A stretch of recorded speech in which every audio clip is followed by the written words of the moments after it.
Varicose veins కి సరైన చికిత్స కోసం సంప్రదించండి ఎవిస్ హాస్పిటల్. హాస్టల్ కి వెళ్ళాను మేడం. హాస్టల్ కి వెళ్తే 1 month ఉంది మీ చెల్లెలు, తర్వాత ఎక్కడికి వెళ్ళిందో తెలియదండి, వేకెట్ చేసి వెళ్ళిపోయింది అన్నారు. డోర్ నాక్ చేస్తే డోర్ ఓపెన్ లోనే ఉంది. ఎదురుగా చూస్తే ఒక పిల్లాడికి పాలిస్తూ మా చెల్లెలు కూర్చుంది. హలో హలో, అరే అన్నయ్య ఏంట్రా, ఏమైపోయావు? నేను 4 రోజుల నుంచి నీకు ఫోన్ చేస్తూనే ఉన్నాను. నువ్వు ఏం చెప్పవేంటి అన్నయ్య? చెప్పరా ప్లీజ్ అన్నయ్య, నాకు ఇక్కడ ఏం తోచట్లేదు, ఏం చేయాలో కూడా తెలియట్లేదు. కడుపులతో ఉన్నప్పుడు ఆడపిల్లకి తల్లిదండ్రుల దగ్గర ఉండాలని, అమ్మ దగ్గర ఉండాలని ఎన్నో ఉంటాయి. ఒక ఆడపిల్లగా నాకు అవన్నీ ఉన్నాయి. కాదమ్మా, కడుపుతో ఉన్నప్పుడే అన్నయ్య గుర్తొచ్చాడా మీకు? దానికి ముందు ప్రాసెస్కి ఎప్పుడు గుర్తు రాలేదు? అన్న కానీ పేరెంట్స్ కానీ ఎవరు గుర్తు రాలేదమ్మా అశ్విని? మాయలో ఉంది, ఆడు మాయలో ఉండి ఎలా గుర్తొస్తుంది మేడం? అన్నయ్య అది మాయ కాదని, అది నేను ప్రేమించాను. మేమిద్దరం ప్రేమించుకోవడం తప్ప. క్షమాపణ కోరితే నన్ను అర్థం చేసుకొని కూతురుగా దగ్గర తీసుకుంటారన్న నమ్మకం నాది. చిన్నప్పటి నుంచి నీకు అన్ని బెస్ట్ ఇచ్చిన నాన్న నువ్వు చెప్తే ఒప్పుకోరని ఎలా అనుకుంటావు అసలు? మేడం, కనీసం నాకు ఆ బాబుకి స్నానం చేయించడం కూడా నాకు తెలీదు.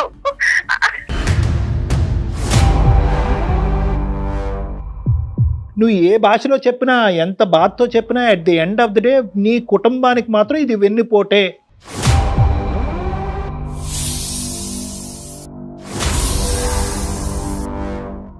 అందమైన జీవితం సమర్పిస్తున్న వారు 49 అంటే సంతోషం, 49 అంటే సంతానం. 49 సమర్పించు అందమైన జీవితానికి స్వాగతం. నమస్తే కళ్యాణ్ చక్రవర్తి గారు. నమస్తే జయ గారు. కళ్యాణ్ గారు, ఒక మెయిల్ చూశానండి. మనకు వచ్చిన చాలా మెయిల్స్లో స్ట్రీమ్ చేసి ఒక మెయిల్ అన్నమాట. ఒక అన్న ఆవేదన అండి.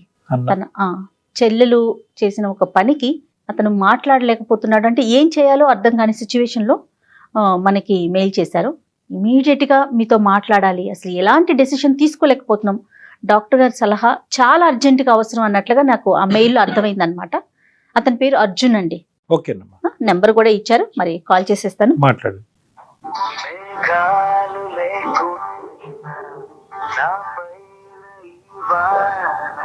హలో హలో, అర్జున్ గారండి?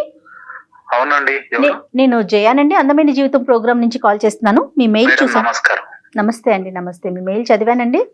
నేను డాక్టర్ గారు, మన డాక్టర్ కళ్యాణ్ చక్రవర్తి గారు స్టూడియోలో నాతో పాటు ఉన్నారు. ఆయనకి జస్ట్ బ్రీఫ్ గా ఒక లైనే చెప్పాను. సో అర్జున్ గారు నమస్తే అండి. సార్ నమస్కారం సార్. నమస్తే నమస్తే. ఏంటి సార్, అన్న చెల్లెళ్ళ మధ్య జరిగేటటువంటి ఒక ఇదా ఏంటిది? ఏమైంది? సమస్య నాది కాదు సార్, మా చెల్లెల్ది. తన గురించి మేము బాగా సఫర్ అవుతా ఉన్నాం సార్. దాని గురించి మా సమస్య మీకు చెప్తే మీరేమన్నా పరిష్కారం చూపిస్తారేమో అని చెప్పేసి నాకేం చేయాలో తోచక మీకు మెయిల్ చేశాను. నాకు తప్పకుండా ట్రై చేద్దాం. చెప్పండి అర్జున్ గారు. మాది పాల్వంచ సార్, తెలంగాణలో పాల్వంచ. నా పేరు అర్జున్. మాది ఒక వెల్ సెటిల్డ్ ఫ్యామిలీ సార్, మంచి ఎడ్యుకేటెడ్. మా అమ్మగారు బ్యాంక్ ఎంప్లాయ్ సార్. మా నాన్నగారు ఒక విలువలు ఉన్న వ్యక్తి సార్, మంచి సమాజంలో మంచి విలువలు ఉన్న వ్యక్తి. మా చెల్లెలు కూడా బిఎస్సి నర్సింగ్ కంప్లీట్ చేసి నేను బెంగళూరులో జాబ్ చేస్తాను సార్. మా చెల్లెలు జాబ్ పర్పస్ లో హైదరాబాద్ లో వచ్చి ఇప్పుడు అంతా అక్కడి వరకు హ్యాపీగా ఉండింది సార్. ఎంత వయసు అండి చెల్లెలది? ఎంత? చెల్లెలది 24 ఉంటుంది మేడం. BSc nursing. ఇక్కడి వరకు అంతా హ్యాపీగా ఉండింది మేడం.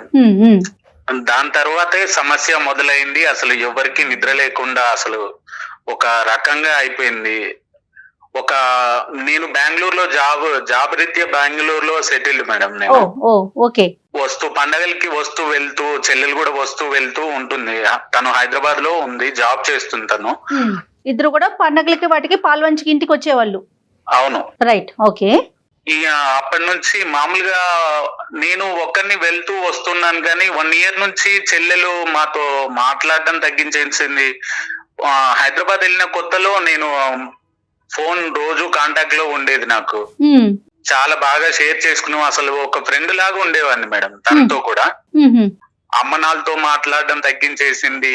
వాళ్ళు వస్తున్నా అంటే మీట్ అవ్వకుండా ఏదో ఒక కారణం చెప్పి వాళ్ళను అవాయిడ్ చేయడము, అంటే మీట్ అవ్వకుండా ఉండడము, ఇలా చేస్తుంటే మా పేరెంట్స్ నాకు ఫోన్ చేసి నన్ను కొంచెం గాబరా పడుతూ ఉంటదిగా మేడం పేరెంట్స్ కి. అంతే కదా.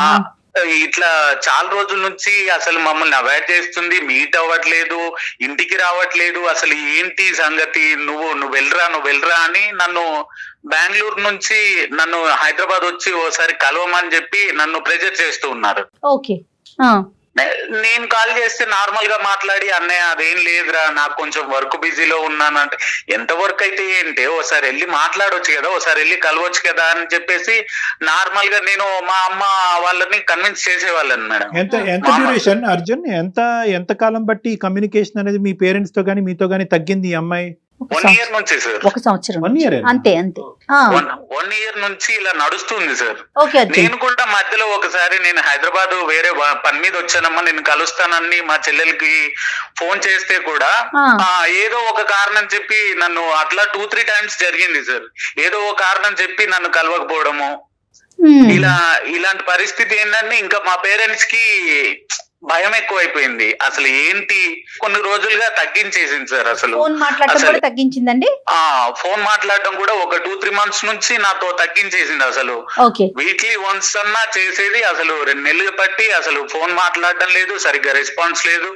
దాని తర్వాత నేను వచ్చి హైదరాబాద్ లో ఇంకా తనకి చెప్తే లాభం లేదని చెప్పేసి చెప్పకుండా హైదరాబాద్ వచ్చాను మేడం. హైదరాబాద్ వచ్చి అమ్మ నాన్నలు చెప్పిన అడ్రస్ గురించి తెలుసుకొని హాస్టల్కి వెళ్ళాను మేడం. హాస్టల్కి వెళ్తే వాళ్ళు చెప్పింది విని నేను మళ్ళీ షాక్. అసలు ఏంటంటే 1 month ఉంది మీ చెల్లెలు, తర్వాత ఎక్కడికి వెళ్ళిందో తెలియదండి, వేకెట్ చేసి వెళ్ళిపోయింది అన్నారు.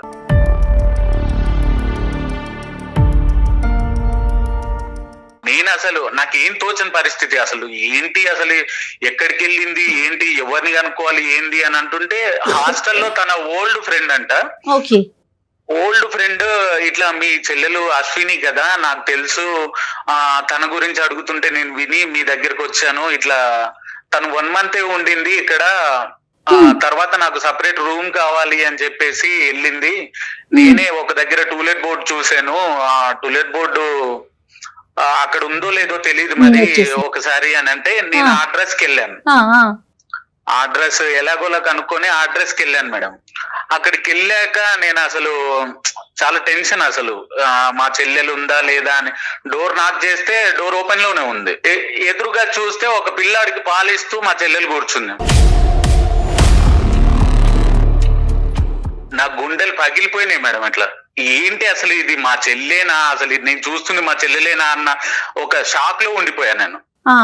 మాటలు రాలేదు అసలు, కళ్ళమట్టి నీళ్లు గారుతున్నాయి. అసలు ఏంటి, దీనికేంటి ఈ పరిస్థితి, అసలు ఏంటి అని నన్ను చూడగానే షాక్, తను కూడా షాక్ అయిపోయింది. ఒక రకమైన ఫీలింగ్, అసలు ఆవేదన, ఏంటి అసలు కోప్పడాలా జాలి పడాలా అసలు ఏం తోచని పరిస్థితి.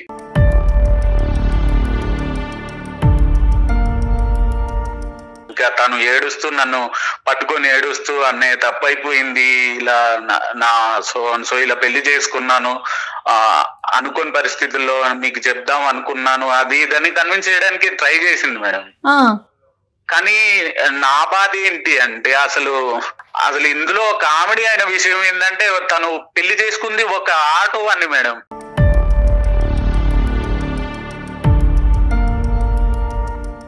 అసలు ఆటో తోలుకునే వాడికి నువ్వు పడిపోవడం ఏంటి, అసలు వాడితో పడితే పడ్డాం, మేమేమన్నా చచ్చామా, తల్లిదండ్రులకు చెప్పడానికి భయం అవుతుంది మేడం ఈ రోజుల్లో పిల్లలకి ఎవరికైనా. ఎప్పుడు చెప్దామని అనుకుందండి అర్జున్, మీరు తను ఎప్పుడు అడిగారా అంటే, ఎప్పుడు ఇది అంత బహిర్గతం చేద్దామని అనుకుంది, ఎప్పుడు అంటే బిడ్డ ప్రేమించినప్పుడు చెప్పలేదు, బహుశా పెళ్లి చేసుకున్నప్పుడు కూడా చెప్పలేదు, బిడ్డ పుట్టిన తర్వాత కూడా చెప్పలేదు, ఎప్పుడు చెప్దామని అనుకున్నావు చెల్లి అని అడిగారా మీరు? అసలు చెప్పలేదు కదా సార్, నేను వెళ్ళే వరకు అసలు ఎవరికి తెలియదు సార్. నేను స్టార్ట్ అయింది. తనతో మాట్లాడారా అంటున్నారు. అంటే తన ఉద్దేశం ఒక 1 సంవత్సరం తర్వాత చెప్దాం అనుకుందా, ఎప్పుడు చెప్దాం అనుకుంది, లేదంటే ఎల్లకాలం ఇలా సీక్రెట్ గా పెడదాం అనుకుందా? అదే సార్, భయమయ్యి అసలు తను చెప్పడం మానేసింది. ఎలాగో చెప్తే ఒప్పుకోరు, అందుకే చెప్పలేదన్న కర్కశంగా మాట్లాడుతుంది సార్. తర్వాత ఏంటి అంటే నేను వెళ్ళాక కొంచెం ఎమోషనల్ అయిపోయి ఏడ్చి నా ఒళ్ళో పాపను పెట్టి ఇదిగో పాప. ఇట్లా మేనకోడలు అని చెప్పేసి అసలు నాకేంటో ఎలా చెప్పాలో కూడా అర్థం కావట్లేదు సార్. మా తల్లిదండ్రుల్ని కన్విన్స్ చేయమని నన్ను బ్రతిమలాడుకుంటూ ఉంది. Okay okay. ఇలాంటి పరిస్థితి ఎవరికి రాకూడదు కూడా సార్. ఏంటో నేను అసలు ఆ సిచ్యువేషన్ చూసేసరికి డోర్ తెరిచి చూసేసరికి పిల్లాన్ని ఎత్తుకొని ఉంటుందని అసలు నేను కల్లో కూడా ఊహించలేదు.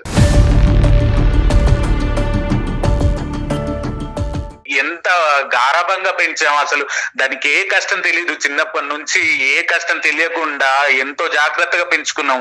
ఏదైనా మామూలుగా సమాజంలో పెళ్లికి వియ్యానికైనా కయ్యానికైనా సమవుజ్జులు కావాలంటారు అంతే కదా. కదా, అది కరెక్ట్ కదా అనుకుంటాము. అలా అనుకుంటారు కదా. ఎవరైనా ఆటో వాళ్ళని తక్కువ చేయడం అని కాదు, నా ఉద్దేశం కాదు. కానీ అలాంటి వాడితో జీవితం పంచుకోవాలనే అసలు ఎలా మేడం ఎలా ఉంటుంది? మీ సిస్టర్ ఇప్పుడు ఒకటి ఏముంది అంటే కనుక మీ చేతిలో బిడ్డను పెట్టి బాధపడింది, నెంబర్ 1. నెంబర్ 2, మీకు ఏం రిక్వెస్ట్ పెట్టుకుంది అంటే కనుక now you are here anyway, why don't you do the mediation. మీరు మీడియేషన్ చేసి ఆ తల్లిదండ్రులకి ఏదైతే బ్రేకింగ్ న్యూస్ ఉందో అది చెప్పండి అని చెప్పి మీ నెత్తి మీద భారం పెట్టింది. మీరు రెడీయా? అంతే తప్ప తనేదో ఇప్పుడు ఇబ్బంది పడుతున్నాను అనేది అయితే మెన్షన్ చేయలేదు కదా. తల్లిదండ్రులకు చెప్పమంటే మా వాళ్ళకి ఏమని చెప్పాలి సార్? నేను ఇలా చేసిందని, మా చెల్లెలు ఇలా చేసిందని, ఇలాంటి ఘనకార్యం చేసింది, నేను డోర్ తీయగానే పిల్లోడిని ఎత్తుకొని కూర్చుంది అని నేను ఎలా చెప్తాను సార్ వాళ్ళకి? నేను చేయలేక నాకేం చేయాలో తోచక మీ సలహా కోసం నేను మిమ్మల్ని అప్రోచ్ అయ్యాను. మా సలహా ఇవ్వడానికి మేము రెడీయే. దానికంటే ముందు ఏంటంటే మీ సిస్టర్కి ఏమన్నా మీరు సజెషన్ చేశారా? ఎందుకురా నీకు ఇటువంటి వాతావరణం, ఇటువంటి పరిస్థితులు, బయటకు రా, మళ్ళీ నేను బాగా చూసుకుని నీకు మంచి సంబంధం అనేటటువంటి సొల్యూషన్ ఏమన్నా మీరు ఆల్రెడీ మీ సిస్టర్కి చెప్పారా? అడిగాను సార్, నేను చాలా చాలా అడిగాను. అసలు నువ్వు అసలు ఇలా చేసింది కరెక్టేనా అమ్మా అది ఇది అంటే నాకు ఆ టైంలో ఎవరు గుర్తుకు రాలేదు. ఇలా అయిపోయింది అని చెప్పేసింది. ఇప్పుడేమో నాకు అమ్మ నాన్న గుర్తొస్తున్నారు బాగా, నాకు కావాలి వాళ్ళతో కలపమని చెప్పేసి మాట్లాడుతుంది సార్. రైట్. ఎస్పెషల్లీ అమ్మాయి బిడ్డ చిన్న వయసు పాలిచ్చేటటువంటి తల్లిగా ఉన్నప్పుడు ఏంటంటే తల్లిదండ్రుల యొక్క సపోర్ట్ అనేది ఇటువంటి సమయంలో చాలా ముఖ్యం అమ్మాయికి. ఎందుకంటే మీ ఇమోషనల్ గా అవనివ్వండి, మోరల్ గా తల్లి అయినప్పుడే తల్లిదండ్రులు అనేది గుర్తుకొస్తారంటారు. ఒక్క పాయింట్ సార్, ఇప్పుడు మా చెల్లెలు ఎలాంటిదో నాకు తెలుసు సార్. తన గురించి అంతా తెలిసి తను అంత ఈజీగా పడే అమ్మాయి అయితే కాదు సార్. ఎమోషనల్ గా ఏమన్నా బ్లాక్ మెయిల్ చేయడమా, లేకపోతే అసలు ఇది పెళ్ళేనా సార్? అది పెళ్లి అంటారా సార్? ఒక రిజిస్ట్రేషన్ లేదు, ఆ పెళ్లికి గుళ్ళో చేసుకున్న దాన్ని పెళ్లి అని ఎలా కన్సిడర్ చేస్తారు సార్? పెళ్లికి రిజిస్ట్రేషన్ అనేటటువంటిది ఒక యాడెడ్ ఇదే గానీ వాళ్ళు గుళ్ళో ఏమన్నా బ్లాక్ మెయిల్ చేసి తనని ఇలా చేసుకున్నారా, లేకపోతే ఇంకేమన్నా ఫర్దర్ గా తనని బెదిరించి ఇలా చేసుకున్నారా అనేది నాకు ఇంకా మైండ్ లో అదే ఉంది సార్. మ్యారేజ్ జరిగినటువంటి పరిస్థితుల గురించి మీరు ఆలోచిస్తున్నారు, కానీ బహుశా మీ సిస్టర్ కి ఈ సందిగ్ధ పరిస్థితి లేదు. నేను వాడిని ప్రేమించుకున్నాను, తక్కువ వాడైనా కూడా వాడిని పెళ్లి చేసుకున్నాను, ఇప్పటి వరకు అయితే హ్యాపీగా ఉంటాం. phase 2లో నాకు పేరెంట్స్ వరకు ఈ న్యూస్ తీసుకెళ్లి పేరెంట్స్ యొక్క సపోర్ట్ కావాలని చెప్పి ఆ అమ్మాయి part 2లో ఉంది, మీరు ఇంకా part 1లోనే ఉన్నారు. సో ఇక్కడ ఏంటంటే మీ ప్రశ్నలకు సమాధానాలు అనేటటువంటిది ఈరోజు సెకండరీ. ఎందుకు సెకండరీ అంటే కనుక ఆ అమ్మాయి ప్రయాణంలో ఇబ్బంది పడుతుంది, నరకయాత్ర చూస్తుంది, అన్నయ్య నీ కాళ్ళ వేళ పడతాను, నన్ను ఇందులోంచి బయటకు తీసుకెళ్ళు అంటే కనుక అది డిఫరెంట్ స్టోరీ. అప్పుడు మీ ప్రశ్నలకి సమాధానం చెప్పాల్సిన అవసరం ఉంది. కానీ ఇప్పుడు ఎలా చేసుకున్నాడండి, బ్లాక్మెయిల్ చేశాడా, ఇప్పుడు అవన్నీ అనవసరం. She's reasonably comfort. బహుశా మీ తల్లిదండ్రులు చూసినంత స్థాయిలో కాకపోయినా షీఈ్ రీజనబుల్లీ కంఫర్టబుల్ కాబట్టి will talk about it later on. కానీ ఇప్పుడు అసలు ఆ అమ్మాయి ఉద్దేశం ఏంటి? ఆ అమ్మాయి మీకు ఇప్పుడు మాతో మాట్లాడటానికి ఒక అవకాశం ఉందా? ఆ అమ్మాయి ఏం చెప్పాలి అని అనుకుంటుంది? ఆ అమ్మాయి వర్జన్ ఏమన్నా మాకు వినడానికి అవకాశం ఉందా? సో తనతో మనం మాట్లాడొచ్చు అంటారా? మాట్లాడొచ్చు మ్యామ్, నేను కాన్ఫరెన్స్ పెడతాను. ఎందుకంటే బాలింతరాలు కదమ్మా, వాళ్ళ మనస్తత్వం చాలా సెన్సిటివ్ గా ఉంటుంది. ఇప్పుడు మనం పుండుమే కారం చల్లకూడదు. అవునవును. దానికి తోడు ఇప్పుడు మీరు అన్నట్లుగా ఆ అమ్మాయి కంఫర్ట్ జోన్ లోనే ఉందేమో బహుశా. ఇప్పుడు ఏంటంటే ఇక్కడ రెండు సమస్యలు. ఆ అమ్మాయి ఇప్పుడు రెండు ప్రాబ్లమ్. ఆ అమ్మాయి ప్రాబ్లం ఏమని చెప్తే ఫస్ట్ అది అడ్రస్ చేసి ఈ అబ్బాయికి అడ్జస్ట్ చేసి ఈ అబ్బాయి ఇష్యూ మనం అర్జున్ తో మాట్లాడినంత సేపు ఆ అమ్మాయి ఎక్కడ కూడా సఫర్ అవుతున్నట్టుగా మనకి చెప్పట్లేదు. ఇతను సఫర్ అవుతుందండి అన్నట్టుగా చెప్తున్నాడు. అతను అవుతుందేమో అని. తన భార్యకి ఒక 4 ముద్దలు పెట్టగలిగేవాడు ఉంటే చాలని చాలా మంది కోరుకుంటారు కళ్యాణ్ గారు. ప్రేమగా ఉంటే చాలు. ఎత్తారా అండి అర్జున్? Hello hello hello. అరే అన్నయ్య ఏంట్రా, ఏమైపోయావు? నేను 4 రోజుల నుంచి నీకు ఫోన్ చేస్తూనే ఉన్నాను, నువ్వు ఆన్సర్ చేయట్లేదు, నాకు ఏ సమాధానం చెప్పట్లేదు. నువ్వు అసలు అమ్మ నాన్నకి చెప్పావా లేదా నా విషయం? వాళ్ళు ఏమన్నారు? నన్ను తీసుకురమ్మన్నారా? ఏం చెప్పవేంటి అన్నయ్య, చెప్పరా ప్లీజ్ అన్నయ్య. నాకు ఇక్కడ ఏం తోచట్లేదు, ఏం చేయాలో కూడా తెలియట్లేదు. దాని గురించే మాట్లాడడానికి నాకేం చేయాలో తెలియక, అసలు ఏం తోచక, నువ్వు ఇచ్చిన షాక్ కి ఇంకా కోలుకోలేదమ్మా నేను. దాని గురించి కళ్యాణ్ చక్రవర్తి గారు డాక్టర్ ఒకసారి సార్ లైన్ లో ఉన్నారు, మాట్లాడు.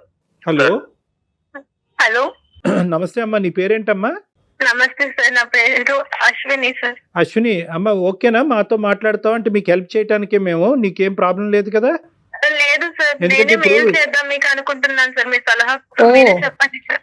ఓకేనమ్మా. సో నువ్వు మమ్మల్ని కన్సల్ట్ అవ్వాలి అని అనుకున్నావు కాబట్టి మంచిదే. అసలు ఏ పరిస్థితిలో ఇది జరిగింది, ఎందుకు జరిగింది, అంత మంచిగా చూసుకునేటటువంటి తల్లిదండ్రులకి ఇంత గుట్టు చప్పుడు కాకుండా ఈ విధంగా చేయవలసిన అవసరం ఏముందమ్మా నీకు?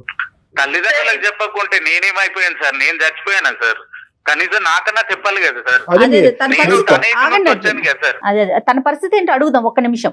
అశ్విని చెప్పండి అమ్మా. మేడం చెప్పండి. మేడం, నేను మా అన్నయ్యకి చెప్దామని చాలా ట్రై చేశాను మేడం, కానీ నాకు నెలలు నిండుతున్న కొద్దీ నాకు ఎలా చెప్పాలి? ఇప్పుడు అమ్మాయికి కడుపుతో ఉన్నప్పుడు బాడీలో చాలా చేంజెస్ వస్తాయి. నేను ఇప్పుడు భయంతో ఇప్పుడు నేను ఎలా బయటపడను మేడం? కాదమ్మా, కడుపుతో ఉన్నప్పుడే అన్నయ్య గుర్తొచ్చాడా మీకు?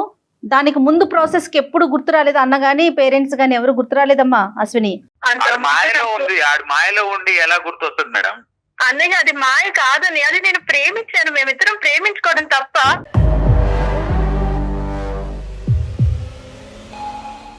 ఎవరినమ్మా నువ్వు చేసింది ప్రేమ? మేము గుర్తు రాలేదు అప్పుడు?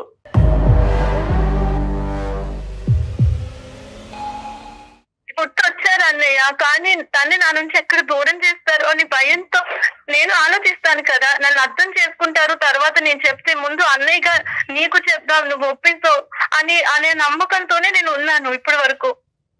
ఇప్పుడు చెప్తే కదా, బిడ్డ పుట్టే వరకు కనీసం మాకు మేము తెలుసుకున్న దాకా మీరు చెప్పలేదు.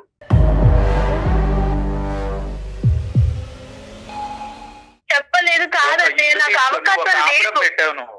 నా ఎమ్మటి కూడా చాలా మంది పడ్డారు, నీకు కూడా తెలుసు. నేను నీతో షేర్ చేసుకుంటాను ప్రతి ఒక్కటి. నేను అలా చేశానా? మన ఫ్యామిలీ ఉంది, మన విలువలేంటి అనేది కనీసం చెప్పుకోవాలి కదా. నాకు తెలుసు అన్నయ్య, నేను నీతో పాటే అమ్మ నాన్న పెంపకంలో నీతో సమానంగానే పెరిగాను. నాకు అవన్నీ గుర్తున్నాయి, నేను ఎవరిని మర్చిపోలేదు. మీరు ఇచ్చిన ప్రేమతో దాని అయితే ఇలా చెయ్యవమ్మా. కనీసం నా బాధనైనా నేను ఎక్స్ప్లెయిన్ చేసుకోవాలి కదా సార్. కరెక్టేనమ్మా, కానీ ఇప్పుడు ఏ బాధను ఎన్ని క్లిష్టమైన పరిస్థితుల్లో మీ ప్రేమ తెగిపోతుందో, పెళ్లి వరకు ఒప్పుకోరో, ఎన్ని చెప్పినా కూడా at some point or the other మీ అన్నయ్య వచ్చి తలుపు తెరిచి చూస్తే గానీ నువ్వు చెప్పలేవు. లేదంటే ఎప్పుడు చెప్పుండేదానివి? ఇంకో 10 సంవత్సరాల తర్వాత కూడా నువ్వు చెప్పుండేదానివి కాదు. సో ఇది ఇప్పుడు అతను వచ్చాడు కాబట్టి ఈ రోజు మా వరకు వచ్చింది, సబ్జెక్ట్ ఇలా మాట్లాడుకుంటున్నావు. లేదంటే ఎప్పుడు చెప్దాం అనుకున్నావు నువ్వు? నువ్వు ఏ భాషలో చెప్పినా, ఎంత బాధతో చెప్పినా, at the end of the day నీ కుటుంబానికి మాత్రం ఇది వెన్నుపోటే.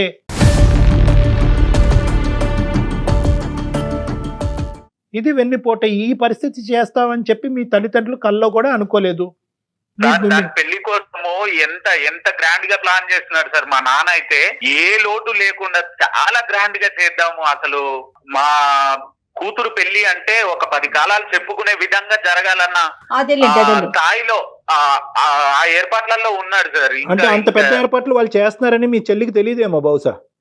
ఇప్పుడు వీళ్ళందరూ పెద్ద పందిరేసి అంగరంగ వైభవంగా భోజనాలు పెట్టి ఊరందరినీ పిలిచి చేస్తే దాన్నే పెళ్లి అంటారా? ప్రేమించుకుని దేవుడి ముందు సమక్షంలో చేసుకున్నది పెళ్లి కాదా సార్? అమ్మా, అది తప్పు కాదు, ఇది తప్పు కాదు, అది గొప్పది కాదు, ఇది గొప్పది కాదు. కానీ at the end of the day తల్లిదండ్రులు అన్న తర్వాత ఒక ఆశ, కోరిక, ఒక పరువు, ఒక ప్రతిష్ట అనేటటువంటిది ఉంటాయి కదా సమాజంలో. సో వాళ్ళు కళ్ళగన్నారు కాబట్టి ఆ కళ్ళు తప్పని నువ్వు ఇప్పుడు ఈ అబ్బాయిని ప్రేమించావు కాబట్టి నువ్వు ఆ అబ్బాయిని వెనకదారి నుంచి వెళ్ళి పెళ్లి చేసుకున్నావు కాబట్టి ఈ రోజు నువ్వు ఇలా మాట్లాడుతున్నావు. ఒకప్పుడు ఈ అబ్బాయిని ప్రేమించకుండా పెళ్లి చేసుకోకుండా ఉంటే కనుక మీ అన్నయ్య ఏదైతే పాట పాడాడో అదే పాట పాడుతూ ఉండేదానివి. ఏమంటే పెళ్లి అంటే ఇంత అంగరంగ వైభవంగా జరగాలి, మా తల్లిదండ్రులు ఇంత గొప్పగా నా పెళ్లి చేద్దాం అనుకున్నారు అనే మాట్లాడేదారు.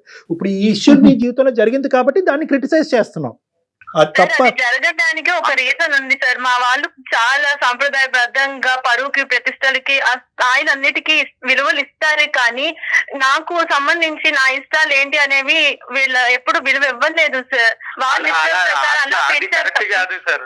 తను 10 రూపాయలు అడిగితే 100 రూపాయలు ఇచ్చేవాడు సార్ మా నాన్న. అలా పెంచాడు దాన్ని. అంటే ఇప్పుడు సడన్ గా మీ సిస్టర్ కి మీ తల్లిదండ్రులు పెంచిన విధానాన్ని క్రిటిసైజ్ చేయాలని అనిపిస్తుంది. ఎందుకంటే మరి అంత క్రిటిసైజ్ చేసేటటువంటి అమ్మాయి ఈ రోజు మీ తల్లిదండ్రులకి మీ అన్నయ్య ద్వారా చెప్పాలన్న ఆలోచన ఎందుకు అమ్మాయి? ఇదే గుట్టు చప్పుడు కాకుండా ఉండండి, ఎంతకాలం అయితే అంతకాలం. ఎందుకు ఇప్పుడు సడన్ గా ఎందుకు అంత సడన్ గా వాళ్ళ ప్రేమ నీ గుర్తొచ్చింది? గురించి ఎంత బాధపడుతున్నావు? నిద్ర లేని రాత్రులు సార్, అసలు ఏమని చెప్పాలి నేను? నేను అలాగే ఆలోచిస్తున్నాను రా. నాకు మీరెవ్వరు మర్చిపోలేదు. నాకు కడుపులతో ఉన్నప్పుడు ఆడపిల్లకి తల్లిదండ్రుల దగ్గర ఉండాలని, అమ్మ దగ్గర ఉండాలని ఎన్నో ఉంటాయి. ఒక ఆడపిల్లగా నాకు అవన్నీ ఉన్నాయి.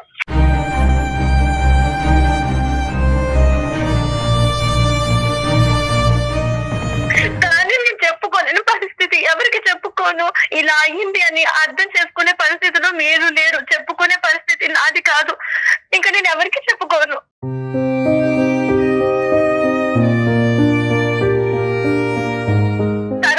కాళ్ళ మీద పడి క్షమాపణ కోరితే నన్ను అర్థం చేసుకొని కూతురుగా దగ్గర తీసుకుంటారన్న నమ్మకం నాది. చిన్నప్పటి నుంచి నీకు అన్ని బెస్టే ఇచ్చిన నాన్న నువ్వు చెప్తే ఒప్పుకోరని ఎలా అనుకుంటావు అసలు?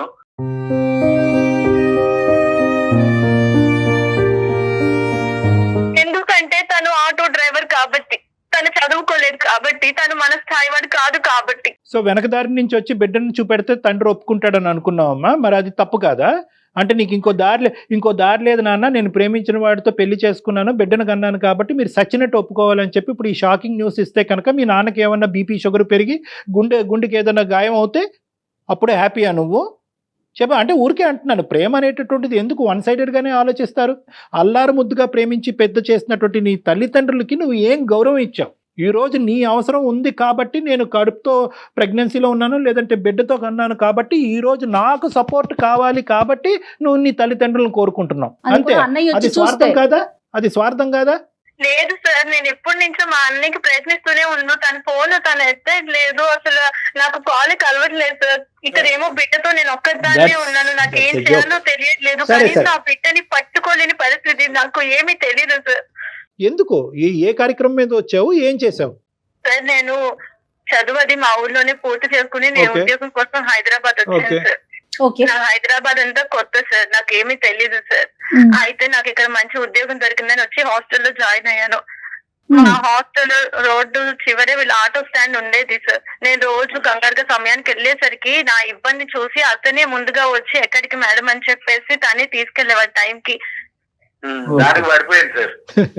కాదు సార్, అన్నయ్య నన్ను చెప్పనే వెళ్ళకాదు సార్. కనీసం నాకు చెప్పుకునే చెప్పుతాలి, నువ్వు చేసిన ఘనకార్యం చెప్పు. ప్రతిరోజు ఇలాగే నన్ను టైంకి తీసుకువెళ్ళడం, నేను వచ్చేసరికి ఎదురుగా తనే ఉండేవాడు సార్. ఇంకా నాకు ఆప్షన్ లేదు సార్. తను దాటుకుని వెళ్ళాలన్నా పాపం నా కోసం వచ్చారు కదా, నా కోసం వెయిట్ చేస్తున్నారు కదా. జాలి పడ్డానికి నా కోసం వచ్చాడా గాని? జాలి కాదు సార్, అది ప్రేమ సార్. నాకు తెలియకుండానే తనకి అట్రాక్ట్ అయ్యాను సార్. సార్ మీరు నంబరు, తను చూస్తే అసలు ఒక ఆటో అతని లాగే ఉండడు సార్. ఒక వెల్ ఎడ్యుకేటెడ్ లా ఉంటాడు. నన్ను ఎక్కించుకున్న సమయంలో ఆటోలో ఎవరిని ఎక్కించుకునేవాడే కదా సార్. నన్ను చాలా ఈ ఘనకార్యం మేము లైవ్ లో చూడలేము, మాకొద్దు, మాకు అనవసరం. అట్లీస్ట్ ఇప్పటికైనా కూడా ఇప్పుడు నువ్వు అదే చెప్తాను కదా, ఓపెనింగ్ స్టేట్మెంట్ లోనే చెప్పాను కదా, నువ్వు ఏ భాషలో చెప్పినా, ఎంత బాధతో చెప్పినా, at the end of the day వాళ్ళకు ఉండేటటువంటి ప్రెజెంట్ వాళ్ళు అనుభవిస్తున్నారు, నీ తల్లిదండ్రులు, మీ బ్రదరు. సో వాళ్ళకి నువ్వు ఏ భాషలో చెప్పినా ఇది మోసం కిందే కనిపిస్తుంది కానీ ఇంకో విధంగా వాళ్ళకి కనిపించదు. నువ్వు ఎన్ని చెప్పినా కూడా దానికి ఎగబడి నవ్వుతారేమో, రివర్స్ లో జోకులు వేస్తారేమో కానీ అవునా అమ్మ అంత గొప్పవాడా అనేటటువంటి ఆ మాట వాళ్ళ నోట్లోంచి ఇప్పుడు కాదు కదా ఎప్పటికీ వస్తుందని నేను అనుకోవట్లేదు. అమ్మ అశ్విని, నువ్వైతే హ్యాపీగా ఉన్నావా? నేను హ్యాపీగా ఉన్నాను సార్. అతను చాలా బాగా చూసుకుంటాడు సార్. ఇప్పుడు నాకు నా అమ్మ, నాన్న, అన్నయ్య, నా కుటుంబం అంతా నాకు కావాలి సార్. ఈ రోజున నేను బిడ్డతో ఉన్నాను. ఆ బిడ్డని మా అమ్మ నాన్నకి చూపించాలి అని నాకు ఉంటుంది కదా ఒక ఆడపిల్లగా. ఇప్పుడు గుర్తొచ్చారా అమ్మ నీకు తల్లిదండ్రులు? పిల్లాని కానీ ముందు లేదా? కనీసం అమ్మ నాన్నలకు చెప్తే వాళ్ళ పరిస్థితి ఏంటి? వాళ్ళు ఒప్పుకున్నా నేను ఒప్పుకోను సార్. నేను ఒక సాఫ్ట్వేర్ ఫీల్డ్ లో ఉండి ఒక హోదాలో ఉన్నాను సార్. నా గురించి ఆలోచించావా నువ్వు? నా గురించి ఆలోచించావా? నాన్న గురించి ఆలోచించావా కనీసం?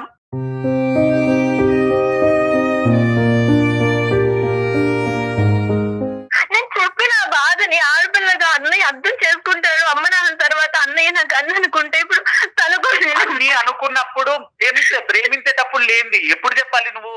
ప్రేమించేటప్పుడు చెప్పాలి, అన్నయ్య నాకు ఇదిరా, నేను ఇలా లవ్ చేస్తున్నానని చెప్పుంటే నేనేమన్నా చేసేదాన్ని. నేను చూసే వరకు తెలీదు, ఒళ్ళో పిల్లోని పెట్టుకొని ఉన్నావు. నేను వచ్చేసరికి నేను ఎలా రియాక్ట్ కావాలి, నేను ఏమని చెప్పుకోవాలి తల్లిదండ్రులకు సమాధానం?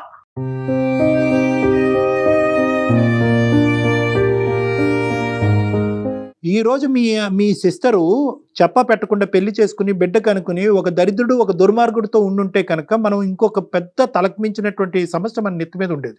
ఈ రోజు మనందరం హ్యాపీగా ఉండేటటువంటి అంశం ఏంటంటే at least she's happy there, we have to agree upon it. ఇందాక నేను మీ సిస్టర్కి ఫోన్ కలప ముందు కూడా ఇదే మాట అన్నాను, we have to see whether she's happy there. If she's happy there, ఒక ఏరియా ఆఫ్ ద ఇష్యూ మనకి సమస్య తీరిపోయినట్టే. మేడం కనీసం నాకు ఆ బాబుకి స్నానం చేయించడం కూడా నాకు తెలీదు. నాకు ఇలాంటి పరిస్థితుల్లో నా వాళ్ళు నా అమ్మ అంటే నాన్న కావాలి. ఈ మాట మాట్లాడకూడదు తల్లి. అశ్విని, స్నానం చేయించడం కూడా తెలీదు. Very good. నువ్వు అంత చిన్నదానివి, నీకు ఆ మెచ్యూరిటీ లెవెల్స్ లేవంటున్నావు. కానీ మరి నువ్వు చేసిన పనేంటి? అదేమన్నా నీ పుస్తకం నీకు ఇష్టం వచ్చినట్టు రాసేసుకొని ఎరేజర్ తో చెరిపేయటానికి జీవితం కదా? ఎరేజర్ తో చెరపడం కూడా కాదు మేడం, ఆ పుస్తకాన్ని అందరినీ చదవమంటుందా? నేను కాళ్ళ మీద పడి క్షమాపణ అనడానికి నేను Ready, సిద్ధంగా ready, ఉన్నాను. okay. నన్ను శిక్షించినా పర్లేదు, నన్ను ఒక మాట అర్జున్. అన్నా మా అన్న కొట్టినా నాకు పర్లేదు. ఓకే, కానీ నాకు కావాలి, కొట్టే నా కుటుంబం family కాదులేమ్మా, కొట్టి తిట్టి హింస పెట్టే కుటుంబం కాదు ఇది. నాకు బాగా అర్థమైంది. అటువంటి కుటుంబం కాదు. అటువంటి కుటుంబం అయితే కనుక మీ అన్నయ్య ఇంత సున్నితంగా ఇంత సానుకూలంగా మాకు ఫోన్ చేసి మా ద్వారా మాట్లాడించండి. ఎప్పుడో నీ 2 చెంపలు పగలగొట్టేవాడు. వాళ్ళకి కొద్ది టైం ఇవ్వండి, నెంబర్ 1. నెంబర్ 2, అర్జున్ నువ్వు కూడా టైం తీసుకుని ఏ విధంగా ఈ ఇష్యూని మీ పేరెంట్స్ వరకు తీసుకెళ్లాలని దయచేసి ఆలోచించండి. ఎందుకంటే ఈ రోజు మీ సిస్టర్కి only 1 and only source of help మీరే. అది నెంబర్ 1. నెంబర్ 2 ఏంటంటే కనుక ఒకప్పుడు ఈ మెసేజ్ని మీ పేరెంట్స్ వరకు తీసుకెళ్ళటానికి మా వంతు ప్రయత్నం ఏదైనా చేయాలి అంటే ఒక టెక్నికల్గా ఈ ఇన్పుట్ వాళ్ళకి అందజేయాలి, వాళ్ళు బాధపడకుండా. ఎందుకంటే నాకు ఒక సపోర్ట్ కావాలి, మా సిస్టర్కి నాకు ఇంకా షాకింగ్గానే ఉంది, ఈ షాక్లో నేను తేరుకోకుండా మా తల్లిదండ్రులకు ఎటువంటి షాక్ ఇస్తానో అనే భయంతో నేను ఎలాగ వాళ్ళు కమ్యూనికేట్ చేయాలనే క్వశ్చన్ మార్క్ మీ మైండ్లో ఉంది. కాబట్టి అటువంటి సపోర్ట్ సిస్టమ్ ఏమన్నా మా ద్వారా మీకు హెల్ప్ చేయాలంటే దానికి కూడా మేము రెడీగా ఉన్నాం. కాబట్టి ఇక్కడ పెద్ద మనసు చేసుకుని మీరు ఒక మెట్టు దిగి ఒక ఆలోచనతో ఎందుకంటే ఈ రోజు ఆ అమ్మాయి హ్యాపీగా ఉంది కాబట్టి వాళ్ళకి చెప్పడం ఎంత ఇంపార్టెంటో ఇక్కడ మీ అమ్మాయి యొక్క జీవితాన్ని కూడా కాపాడటం అంతే ఇంపార్టెంట్. అర్జున్ ఓకేనా? Thank you ma'am. ఆలోచించండి అర్జున్, మీరు కూడా కొంచెం ఒకసారి ఆలోచించండి. మీది చిన్న వయసే, మీకు చాలా ఫ్యూచర్ ఉంది. ఇప్పుడు ఏంటంటే మీ పెళ్లి మీద కూడా కొన్ని క్వశ్చన్ మార్క్స్ పడతాయి. ఇలాంటి రకరకాల పరిస్థితులు ఉన్నా కూడా ఈ రోజు మీరు తప్ప ఆ అమ్మాయికి ఇంకో దిక్కు లేదు కాబట్టి మిమ్మల్ని రిక్వెస్ట్ చేయవలసినటువంటి అవసరం పడుతుంది. మా అన్నయ్య నాకు ఏం జరిగినా ఇక్కడ ఉన్నాను, కానీ ఇలా మిస్అండర్స్టాండ్ చేసుకుంటారు అని అనుకోలేదు.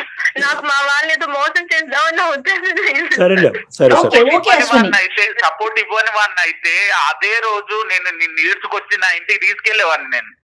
సరే అయిపోయిందా ఇంకా?